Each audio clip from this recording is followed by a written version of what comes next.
All right. Our interviewer is James Smither of the Grand Valley State University Veterans History Project. Now, Mr. Penning, can you begin by giving us a little bit of background on yourself? To start with, where and when were you born? Well, I was born right here in Grand Rapids on August 8, 1921. Right. Sheridan Avenue, to be specific. I was born in my home, as was common in those days. Right. Yes, and I grew up in that area. Okay. Now, what did your family do for a living? Well, my dad had a hardware store on Granville Avenue, and my mom would help in the store quite a bit, and that meant I learned hardware as I was growing up.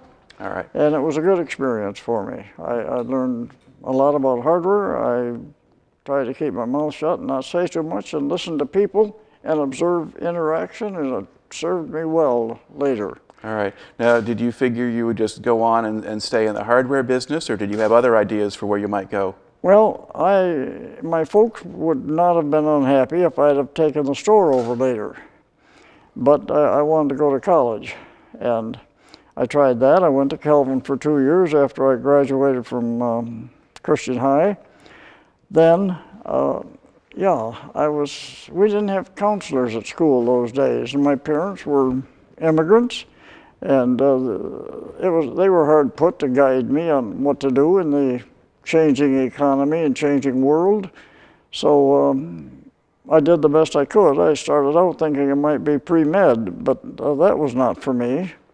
And I worked in summers and got some other experience. And then one day, my best friend in high school and college told me about his dad who had gone to Valparaiso Tech. And so after a lot of good time spent here in Grand Rapids, as I worked, I learned. But then I went to Valparaiso in, let me think a minute, 1941. All right. Now, what were you going there for? I was going there to learn enough about radio so that ultimately I could become a radio technician. Mm-hmm. And get into that field. That seems like an evolving field, and I was just at the starting point of that. Right. I had my 20th birthday on August 8 of 41, and a few months later the war was declared. So everybody's life was changed. Right. Including mine. Now, when the war started, did you think you wanted to go enlist in the military, or what did you think you were going to do next? Well, I had many thoughts about what to do.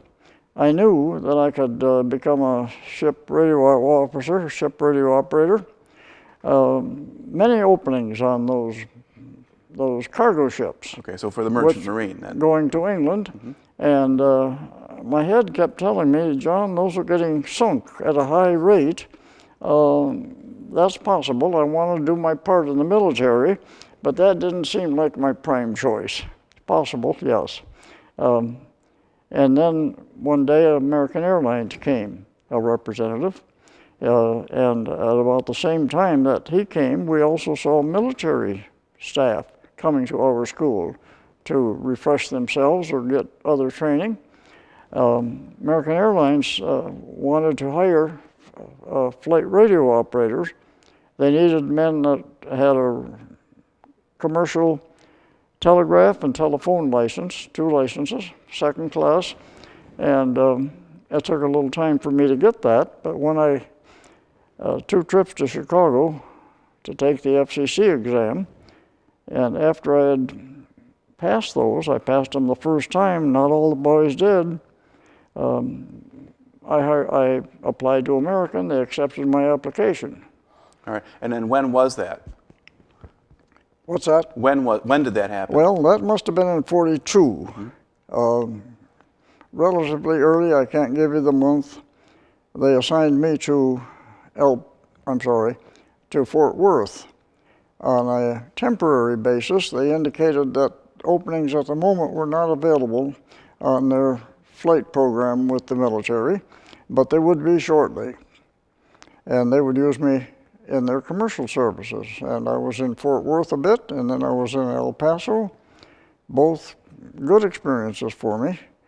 They were a scheduled air carrier, and they had a system that that worked well. It was organized. It was not haphazard, and I felt I got good training with American Airlines there.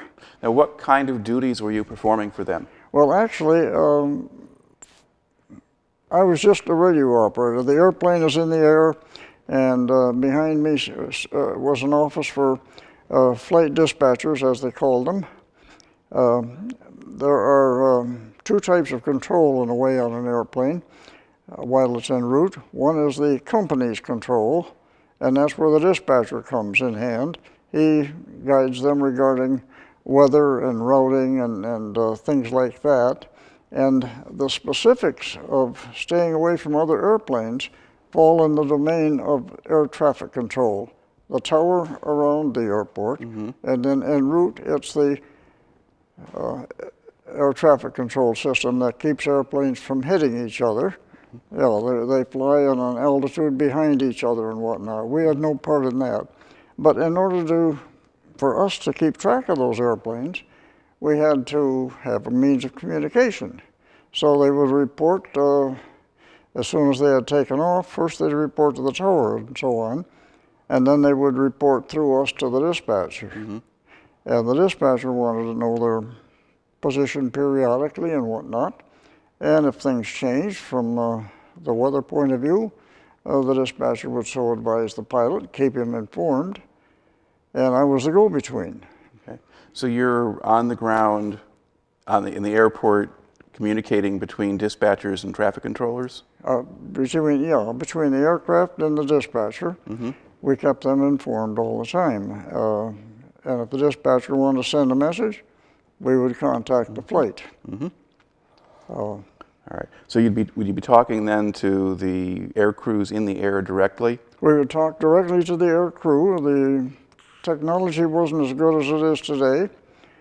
Very often we couldn't hear them too good. We'd ask them to change to a different transmitter or a different frequency or receiver, and we sometimes would do the same.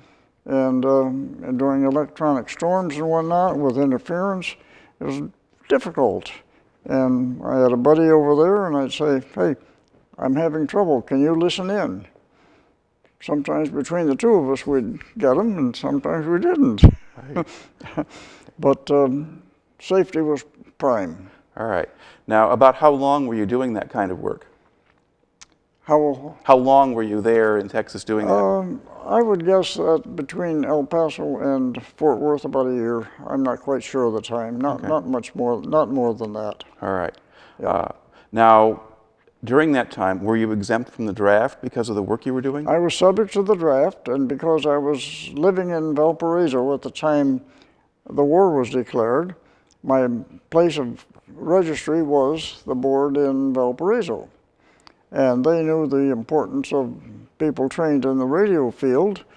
After that, I don't know how they worked. They had the rules, and I guess they followed them. And it was no problem for me to get an approval to go to American. I don't remember any detail there. I think American just did it for me. And then, after American told me that, the military have usurped our crew and our equipment, and you're now, you can work for us, I decided that, while I'm waiting for the draft to catch me when my turn would come, I wasn't unhappy with going, but I thought I might as well wait in Grand Rapids as to wait with American in El Paso. So I did that. I came home and married in the process of that time. And then one of the 3 airlines that did not respond to me one day sent me a wire. And that changed the career. All right. So essentially what had happened was American had taken you in and they had given you a training program, and that was what you were doing in Texas. To me it was a good, on-the-job training program for being a flight radio operator later, and that never did develop. Okay. Now, what relationship was there between American Airlines and the military? I mean, you mentioned the military coming and taking their people. Directly, there was no relationship before the need occurred. However, I don't know if they had a formal agreement with American or not. I suspect they did. But the military became aware, primarily through England's experience supplying troops and everything to their troops, and supplying men and ammunition and all of that to the troops in North Africa. They couldn't do it. So eventually an American airline was called in on the QT, and they built routes through Africa and supplied that route. With that background, when the war came on in the Pacific, the military used their past experience and said, we need airline involvement. And so they involved American Airlines. But after they were in position to supply the necessary qualified trained personnel and had the aircraft, then they discontinued getting more recruits and worked in their own realm that way. Right. So at that point, American didn't need as many extra people, or as they expected. Yeah. Okay. I was still willing and able, technically and physically, but circumstances again had changed. Right. So while you were waiting to hear from them, you heard from a different airline, and they called you in. Yeah. Well, after American told me that I was no longer going to become a flight radio officer, then I contacted other airlines, and 3 said no, they could not use me, and 3 ignored me at the moment.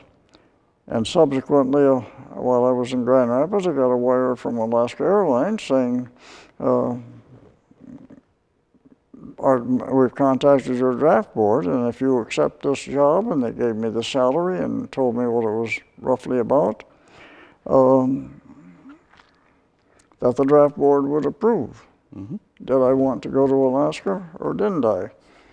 And my rationale, it didn't take me long.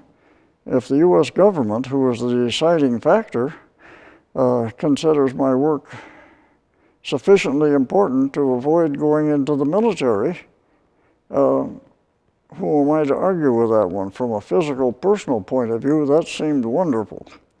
And I wasn't shirking my duty, but...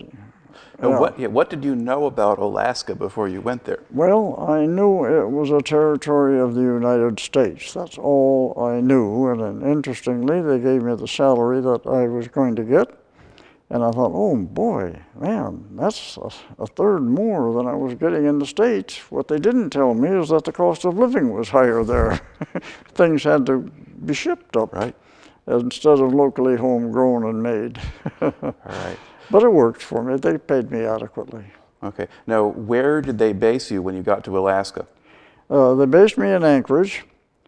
As I indicated earlier, they were in the process of getting more certificated personnel, radio operator, flight dispatchers, but it was taking time. At first, I was with the initial man who was doing the organizing. The carrier was just transporting passengers, you might say. They didn't have the rules that scheduled air carriers have, but they wanted to be certificated. They were expanding their equipment. Their largest airplane was a Lockheed Lodestar. I don't recall exactly how many people that would hold. My guess is about 15. They had more than one Lockheed Electra, which I think could carry 12. And then they had a slew of other airplanes.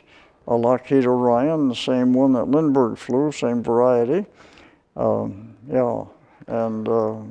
they do a lot of bush flying? They did a lot of bush flying, and it was a necessary part. In Alaska, for instance, a trapper or a fisherman or even a hunter, he might want to go to this spot on a map, but there's no airport there. I remember specifically one call I received from the traffic office. Mr. So-and-so wants to go to this area here, and can you arrange for something? I thought, well, I'll get a hold of a pilot and have him talk to the customer. And interestingly, they would tell them where he wanted to go and describe the approach and how they were going to land, because it's not an airport. And this one man told him, yes, I've been in there 3 times. And the pilot was skeptical about the approach and whatnot on the landing field. But anyway, he thought, if 3 people have done it, I can do it. I think I'd have the same reaction. Well, after he did it, about 3 or 4 days later, he took off again. He was in contact with us and said he wasn't quite ready to return. That's all he told us. But then when he did finally return, I asked him, Gordy, why did you wait so long? What happened? Well, you know, the man told me that 3 other airplanes had been there. He was right. I saw them. So life could be hazardous, but most of the times it was not that hazardous. All right. Now, what was the situation up in Alaska at the time that you got there? There's a war going on. The war was going on. Elmendorf Field was just across about a mile or so away from the city airport. And it was a heavily used airport by the military. There was fighting going on in the Aleutians. And I think from a military point of view, they were happy and desirous of seeing more planes and more qualified people to keep them going. I was not a pilot, but I could help keep them going in that sense. There was hand-to-hand combat in the Aleutians for part of that time. And, you know, in a military event, you make your plans, and you think you know what the outcome is going to be, but you're never certain, so you have to have a backup. And we were part of that backup. In what sense were you part of the backup? What might you have had to do? Well, it could be that, let's say the Japanese got on the southern mainland. We never expected them on the Aleutians. What makes you think they can't get on the mainland as well? So they might need to move troops, equipment, to a different area and be short of transportation. By the same token, I eventually found out there were 5-gallon cans of kerosene at the various hangars, just in case the Japanese came too close. We could torch the airport if we had to. I was not involved in determining anything or doing anything then, but the military was thinking ahead. What if? And that's good. I'm happy they do that.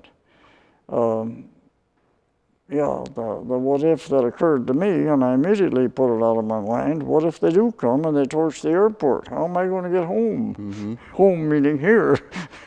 But I thought, no, that's not going to happen, and it didn't. All right. What were your physical living conditions like? Where were you staying? How did you adjust to that part of the country? It's interesting you ask that. We stayed at first in an apartment building, and then, I didn't have much money. We subsequently found other housing where my wife could do some work in the apartment building, and that helped pay the rent, and we were content there. But I've always wanted to own, and make a long story short, I ended up on just above the mud flats on the southern part of the city in a shack. That's literally what it was. Subsequently, after, 3, 4, 5 months, moved to a better house in that area. And it was very adequate. There were nice homes in Anchorage, too. Incidentally, there was one traffic signal light in the city, and paved roads, I would say about 3 or 4, maybe 5 blocks. And it was basically primitive. All right. Friendly people, very friendly. They were always willing to help each other. Okay. Now, with Anchorage, would it be really cold there, or just dark in the winter, or because you're still on the ocean, so you might not be as cold as you'd be if you were inland? You're asking about the weather. Yeah. Okay. I came to the conclusion in Anchorage that Februarys in Grand Rapids could be worse than they sometimes are in Anchorage. Generally speaking, the coldest that I recall is about 20 below. Storms were not significantly bad most of the time. Yeah, and there was adequate snow. We never felt a shortage of snow in the winter. And I, being, in my early 20s, I relished it. In general, I think Alaska is a young man's country or an outdoor person's country. And I certainly fit the young man qualification there. Yeah. Now, how did your wife deal with moving up there? Well, considering the fact that we weren't separated, she looked forward to it. After that, she was extremely lonely. Yes, the mail came once a day at the most, and the lady at the post office had some smarts, and she said to my wife, "Why are you coming 3 or 4 times a day?" She was trying to get mail, and it only came once a day, and the lady was kind. She says, "You need to find a job." And she found a job for my wife in the post office, which helped. That gave her outside interest, and a family, a young family especially, never complains about a little extra money. It worked well.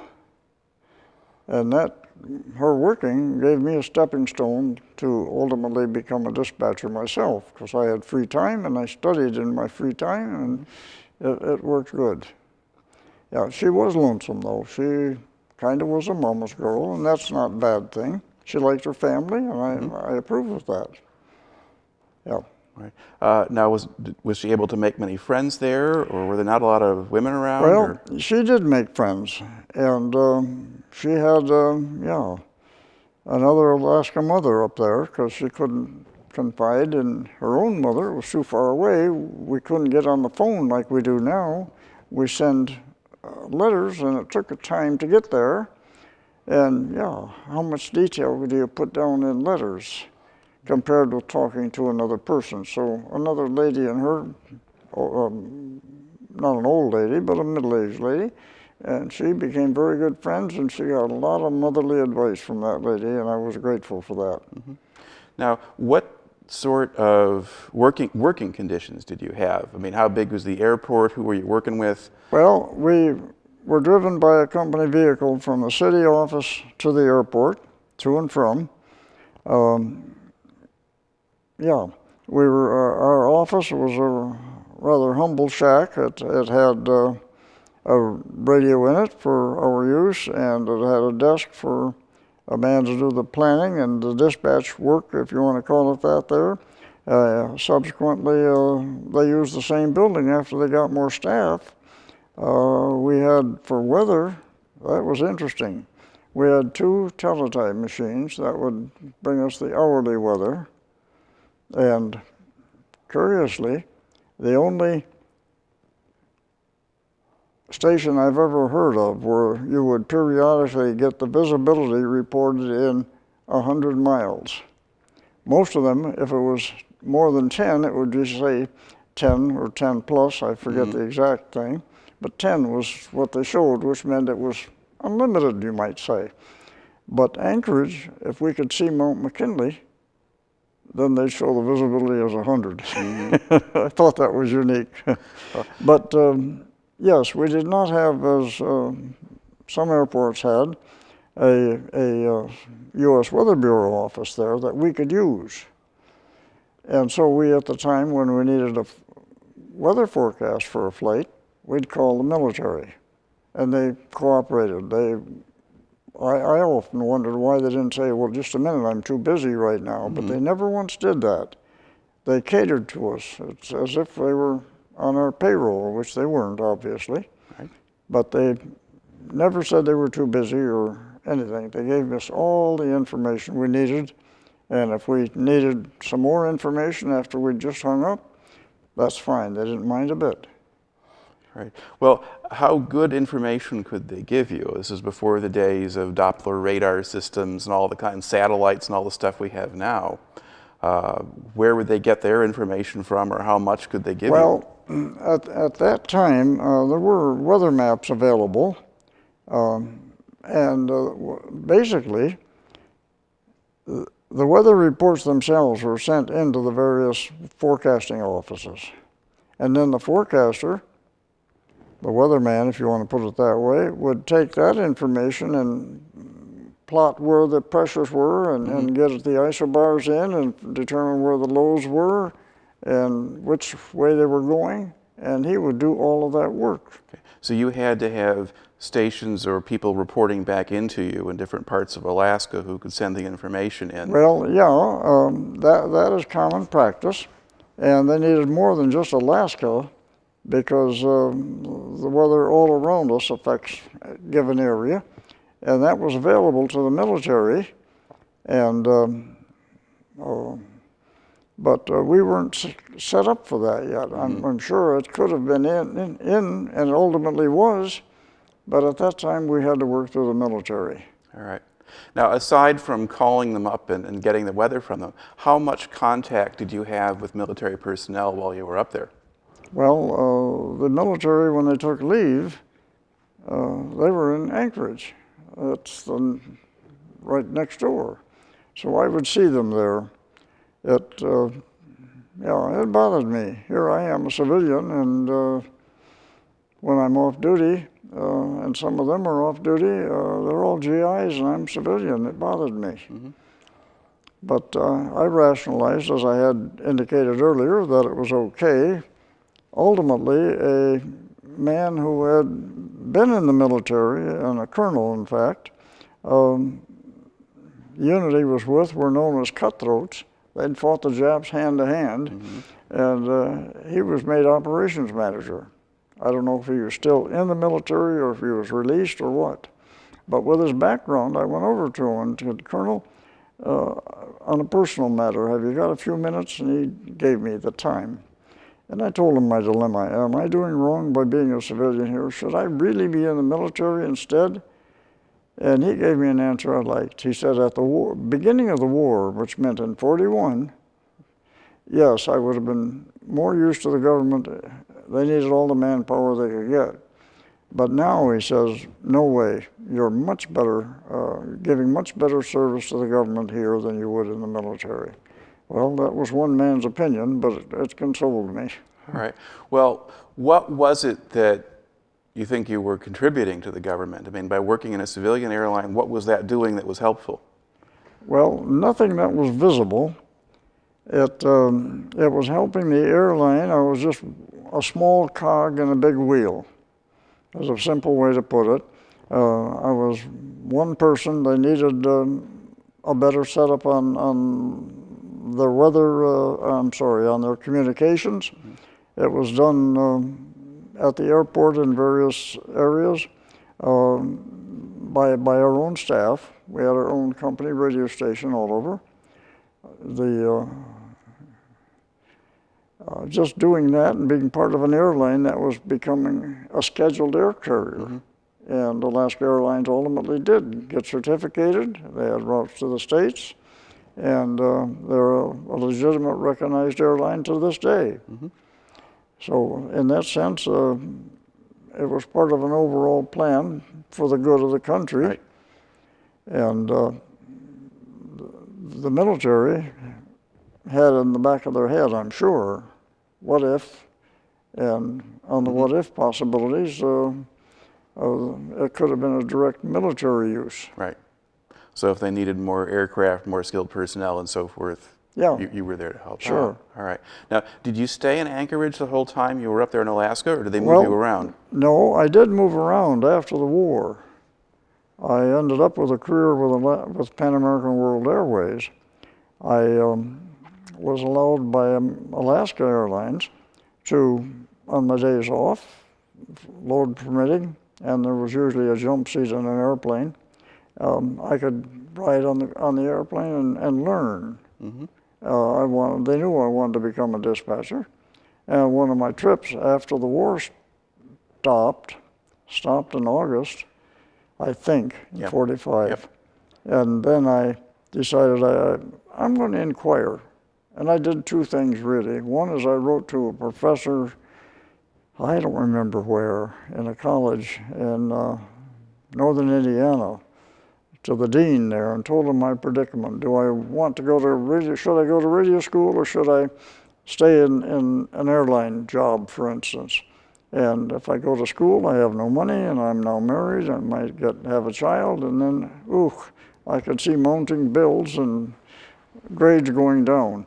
But, or should I continue here? He gave me a 3-page typed letter analyzing my position, and he came to the same conclusion I did, that I might just as well stay where I was instead of going to school. Mm-hmm.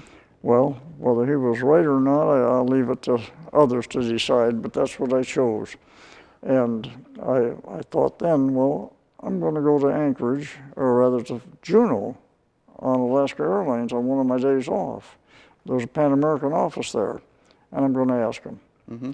And I have their letter of acceptance in my files. All right. So you were signing on with Pan American because they go more places, had more opportunities? Well, they were a fully scheduled accredited airline already, Mm-hmm. had been for years, and I found out later that many of their aircraft were in actual use in the Pacific, yes. Mm-hmm. And I was ultimately assigned to Fairbanks, my first assignment. And interestingly, I had a so-called 40-year career in the airline business, but 36 were with Pan Am. Mm-hmm. All right. Now, how was living in Fairbanks different from Anchorage? Well, it was population-wise, it's hard for me to remember. Fairbanks seemed like a bigger city to me. I think there was a few blocks maybe, more pavement. Still only one traffic signal that I remember. It was right next to Ladd Field. And it seemed a bigger city. It did get colder there. The coldest I think I saw in Anchorage was about 20 below. I don't think it got much colder. Fairbanks, it could commonly get to 30 and 40. 40 might be a usual low temperature, but one winter, 6 weeks below 40, and the coldest we saw was 64 that year. And I've since met, I've since met people who have seen colder weather. And I've been north of the Arctic Circle there. And of course, in my flying as a passenger or observer, I've been to much of Alaska, but certainly not all of it. It's a big country. It was at that time, people referred to Alaska as our last frontier. Mm-hmm. And in a sense, that was very, very true. Right. Now, how long did you stay up in Fairbanks? Well, I was there 2 sessions, one for 3 years, and then my tour was up. We were given 3-year assignments. Mm-hmm. And after that, we could bid for openings, and nothing I could want or nothing permanent was available, but there was a temporary job in San Francisco. Well, that wasn't bad living, especially after Alaska. Mm-hmm. So I went there, and I was a relief dispatcher. I spent 6 months in San Francisco, and then I went to Hong Kong for 3 and to Bangkok for 3, and then I took vacation and another Fairbanks assignment for 3 years. All right. Well, that should have given you a certain amount of environmental shock anyway.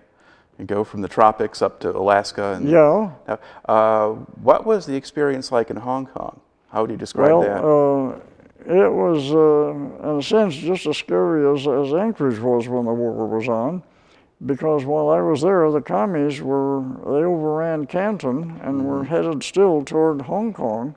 For 2 weeks, I left my bags packed because I didn't know. But no, they were stopped, as you know, and Hong Kong was good living. Hong Kong was considered the pearl of the Orient at that time. That's 1949.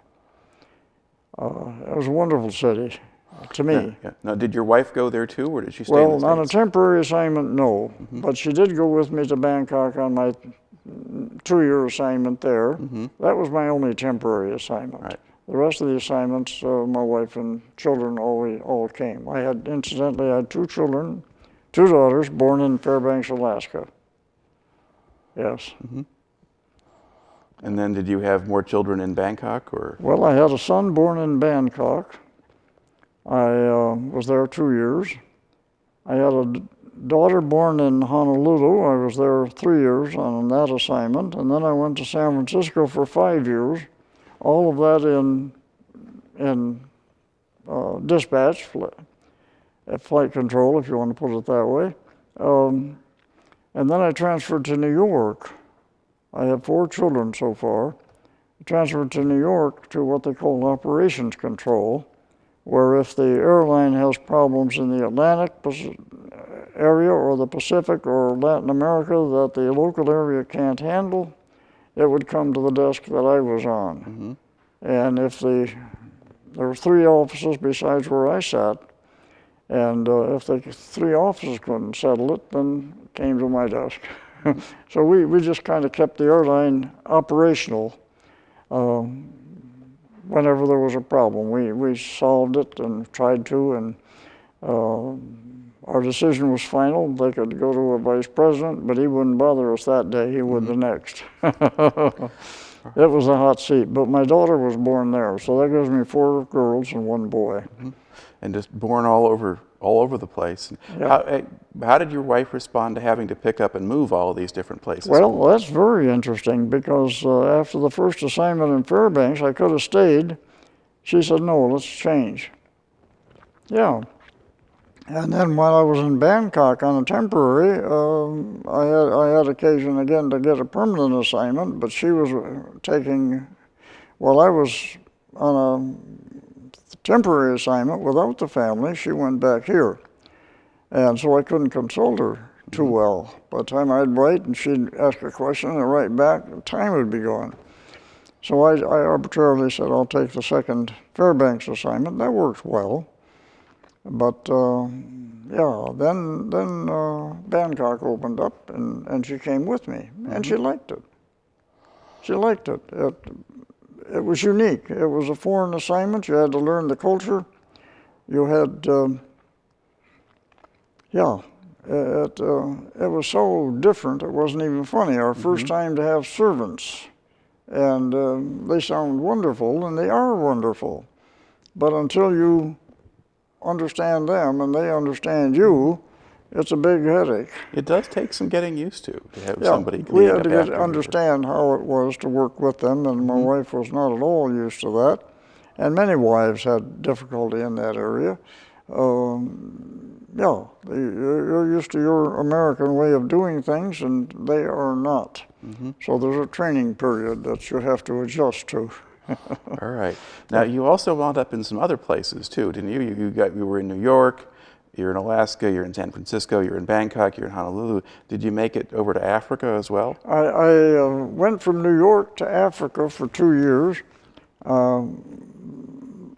I indicated that, again, my wife was behind that. She thought, let's go somewhere else. It's been so interesting going to these various places. Do we have to be here? She wanted New York, liked it in the first place because she thought it was closer to Grand Rapids than San Francisco. But somehow she had what I call itchy feet. So I went to the manager and told him that wondered if I'd get into station management. And they chose Africa, Liberia. I didn't realize it at the time, but it slowly seeped into my awareness that they had a contract with the Liberian government to run the airport for the government. I first thought I was going down to handle just the Pan American activities.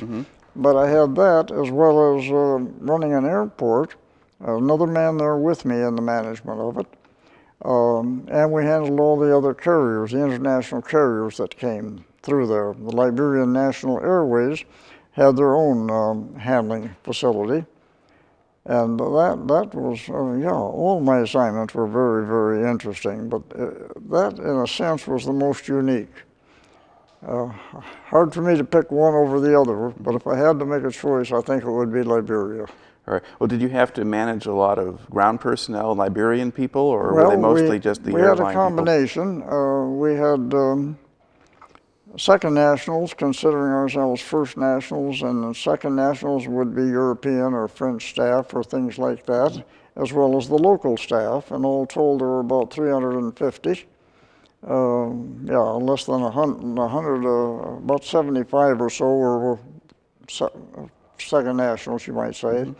And it was an interesting conglomeration. We had to run the whole airport. We had to provide staffing for the tower, fire department, anything required for an airline. We had passenger service for all the carriers, not just Pan American. And then we had, to provide housing for customs, for immigration, for the police. The local jail was our responsibility too, and that was unique. It was a one-room affair. The only creature comfort was a 4-inch pipe hole in the ground, and the windows were well beyond reach. A grim place, and unless the food was brought in, the man did not get food. So all of us were told, well, tell us what you want to eat if you get in jail.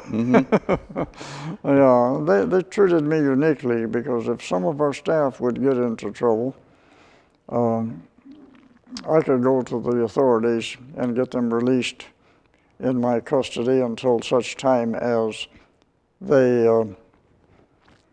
could work out the legal proceedings.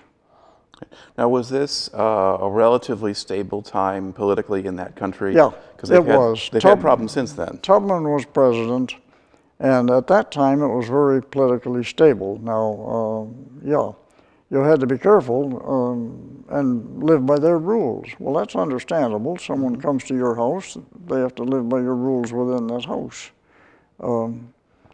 You could, if you were say something bad about the president or somebody else, you could get in trouble very easily. But if you if you knew what was going on and paid attention, you were all right. Now, were there problems with corruption with the government and the officials? Did you have to pay people off to get things done, or was that not what you really had to deal with? Well, that's very interesting. We were somewhat government in a way. So I remember very clearly one time when we had to get new license plates, but there was confusion in Monrovia. That's about 50 miles by road, not straight road. It had a bend in it. But they weren't issuing the license plates on time. And my partner said to me, John, you go into town and you see so-and-so, and he's going to want to know how many license plates we need. Well, what do you do when you go and get your license plate? You have to be specific on the details of one vehicle. Well, the man asked me, how many do you need? And I said, well, the rock bottom minimum we can get along with on a temporary basis, and I forget the number, it was around 20. I got 20 licenses that day. He just handed me 20 and said, go. So we got along well. I knew the immigration authorities well, and if there was anything coming up that was a trouble, we smoothed it out.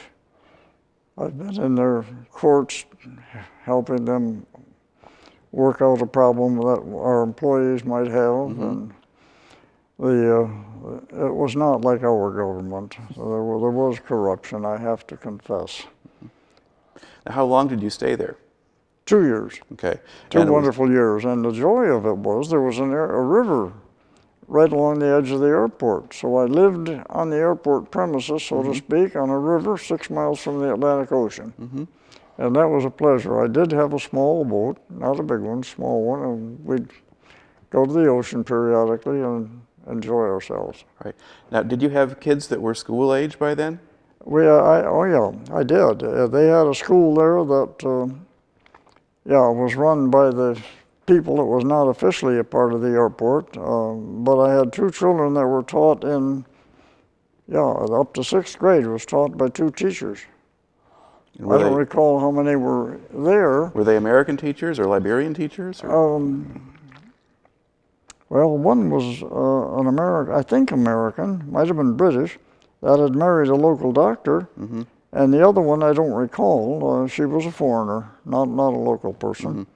And I'm not an educator. My sense was that the training was adequate. However, with my son, the oldest of the two that were in that school, after he was in it a while, I wasn't as happy as I initially was. So we got some homeschooling material and took care of that. I already had one daughter there that was fully on homeschooling, but it worked out well. I had a neighbor, for instance, who was he was the radio technician. And yeah, he had a lot of skills. And his side interest was astronomy. So he had a tripod and motorized so he could fix on a planet and it would trail it. And it's one of the few places in the world you can see the North Star and the South Star at the same time. Hey, that daughter got a better education that way than she'd ever gotten in school. So it had its good points, and when they did get back to the States, they were not behind academically. So No. I don't want to fault the school. Okay. Now, did you decide yourself that it was time to go back to the States, or was your appointment just for 2 years, or how did that work? Well, it was a 2-year assignment, and yeah, that's not exactly to the day. It could be at the whim of the company there. I got a wire from them saying that I was assigned to Hilo, Hawaii, and there was no flight service there at all. So that meant that I had to open up the station, had to find staff, had to find facility. However, it's close to Honolulu. I served as the assistant in Honolulu for a period while I was getting my feet on the ground and figuring out how to handle things. And then I went to Hilo before the airplanes did and got to work there. Very interesting. I thoroughly enjoyed doing that because I felt, hey, this is mine. I mean, you've had an affection for it. And 2 years later, they assigned this. We were the first scheduled air carrier from the States to fly into Hilo. Right. So you've developed something kind of a highly specialized set of skills by this time, or a lot of experience a lot of guys didn't have. Yeah, I look back and I developed skills in many areas. And interestingly, one employee, I asked him, why in the world are you, what brought you to Hilo? Why are you working for Pan American? He's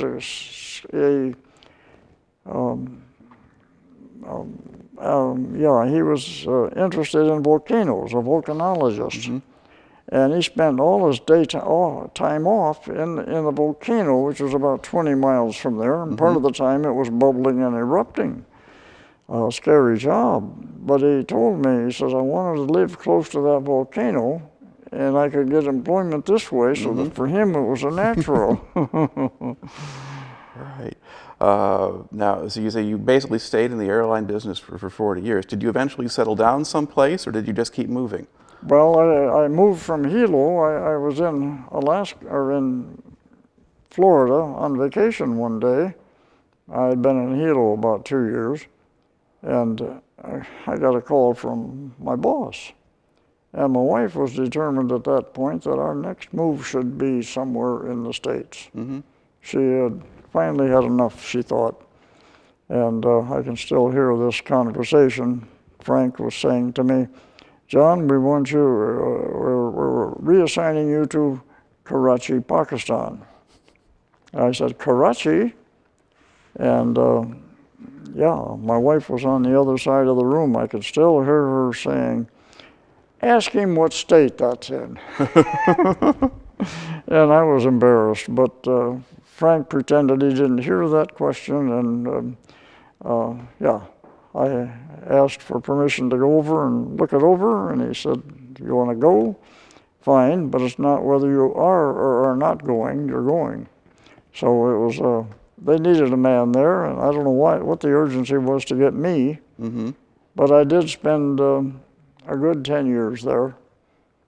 And there again, today I wouldn't look forward to going to Karachi, but I considered it a wonderful experience. So roughly what years were you over there? The 70s. Okay. I got there on Valentine's Day of 1970, And interestingly, the first social event of the company there, very shortly after I got there, was to give an award to one of the employees. Made me wonder why I came there. The award was for defusing a grenade type thing that had been thrown into the office, and at personal risk he got rid of it. But we had no other incident during the time I was there, so it worked well. In general, what kind of attitude was there toward Americans while you were living there? Basically, the common man, the everyday person you met, was very content with the Americans. Mm-hmm. The political relationships were, yeah, on and off again. Gets to be a big subject. Mm-hmm. And yeah, a lot could be said. My car was stoned one time. My office was stoned more than once. But it's a simple thing. Yeah, if you know that culture, it's simple. When you talk about it here, it seems horrendous. They would go on one day to storm our consulate, mm-hmm. and my office happens to be kitty corner from the consulate. And we had iron shutters with solid locks, and we knew there was going to be trouble. And the police this time, often they'd let them try to, cause a riot right by the consulate, mm-hmm. but this time the police chased them away. Now the police are three lots over, mm-hmm. so what does the crowd do? They look around and they see the sign, Pan American, American. Mm-hmm. So my office got stoned. But inside, I'd released the staff earlier. I knew there was going to be trouble. Mm-hmm. Inside, I felt perfectly safe, and after 2 or 3 hours, they cooled down and went away. Now, was this in the late 70s, around the time of the Iranian Revolution, or was it back more in the Vietnam era? I'd say that event happened about in the middle. Okay. It was on and off again. If you said anything derogatory about their religion or irritated them some other way, if someone did it, say, in your country, mm-hmm. then you were frowned on and you were subject to being harassed and whatnot. But in fairness, the consulate kept us highly informed. I did not feel insecure there at all. Mm-hmm. There was a war with Bangladesh area and the mm-hmm. Indians, mm-hmm. and then when the hostages were in Tehran, there was animosity. Mm-hmm. With the war in Bangladesh, my family was evacuated, and I could have gone out, but I don't know. Looking back, I say foolishly elected to stay, but I felt I had a job, mm-hmm. and that if worst came to the worst, I could still survive. Well, the worst did not happen, and I'm grateful for that. Mm-hmm. Yeah. Now, was that your last major assignment, or did you retire shortly after that? That was my last major assignment, yes. I ultimately decided I wanted to be on the West Coast, or rather in the States. I had one daughter, and she living with me yet, and I thought, I want her to have an American culture for the last few years of high school. Mm-hmm. So I had high hopes of being assigned to the Miami station, but it didn't quite work out that way. They had wondered if I would be interested in opening a station in Bermuda, in Nassau. Yeah, but I wanted my daughter to be in an American school. Mm-hmm. So that was my stumbling block to that assignment. And then they gave me my salary. They didn't cut my salary down. I was sort of at loose ends. I helped run the Miami station and went to their meetings. And then they asked me to close down Savannah, Georgia, which they had acquired from National. Mm-hmm. So I had opened one station and closed one. That's a unique experience too. They mulled over possibilities in South America, and I said, no, I've had enough. And I retired. I retired technically in '82, physically in '81. Mm-hmm. And then at that point, did you move back up to Michigan, or what I did you do? moved back to Michigan, stayed here ever since. Four of my daughters are still here, and one son is in Tampa.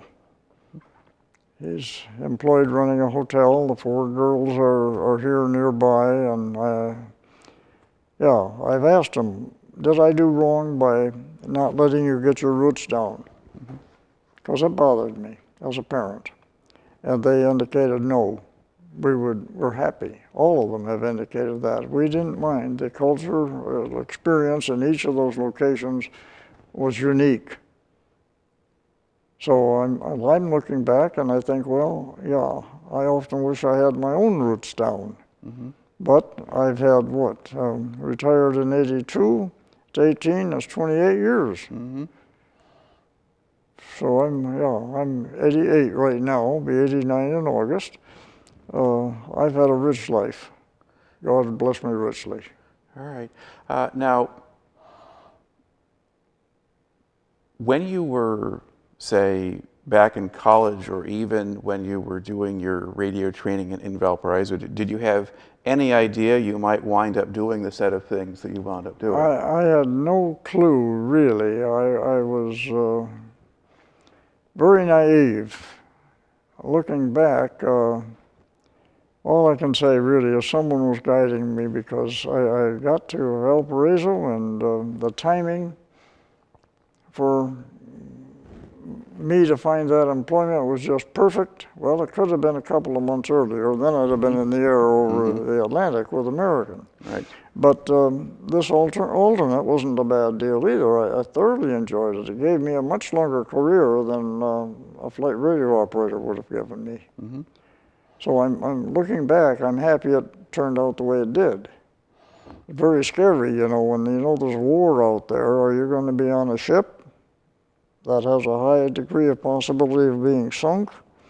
Are you going to be in an airplane that, yeah, there could be trouble there too. You hope there won't. Probably won't, but it's a good maybe that will. Of course, if you'd wound up in a military airplane and you were flying as a radio operator over Germany, that would have been pretty dangerous. Yeah, and I've talked to, I have a high regard for the military. They've done a tremendous job. We have to respect them.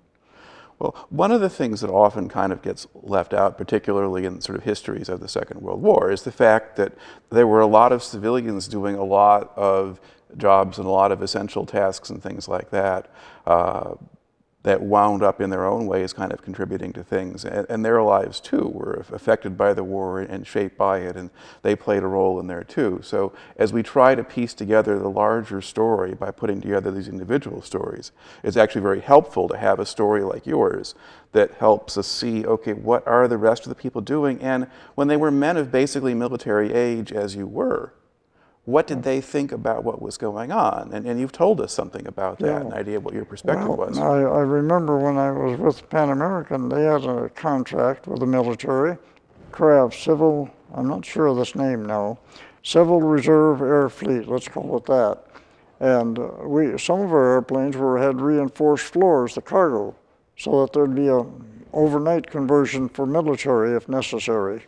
When Vietnam came along, I don't know about the earlier wars, but hey, we were literally on standby ahead of time. The war was no more than started, and Pan Am airplane were in there overnight, $1 a day.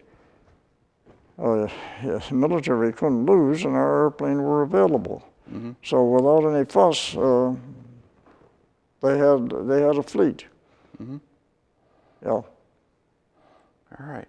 Now, are there, if you kind of think back, particularly the time that you spent in Anchorage and during the war period itself, are there any individual events or incidents or things that kind of stand out in your memory from that time that you haven't mentioned here yet? Well, I can't think of anything really exciting or thrilling. I had my wife in the hospital one time, and she was getting out on a particular day, and I came to her and I said, hey, the day you're getting released from the hospital, I have a chance to go to Rainy Pass and back in the morning, and I'd like to do that if that's okay with you. Sure, that's fine. You'll be back. I told her when I'd be back. Well, this was what I call a bird's airplane, a tri-motor Ford, the Tin Goose, and it was on skis, and yeah, we got over there fine. I had a thrill in that airplane because it was just the pilot and I, telling me about the airplane performance and whatnot, and he proved it could fly on one engine for me. No passengers.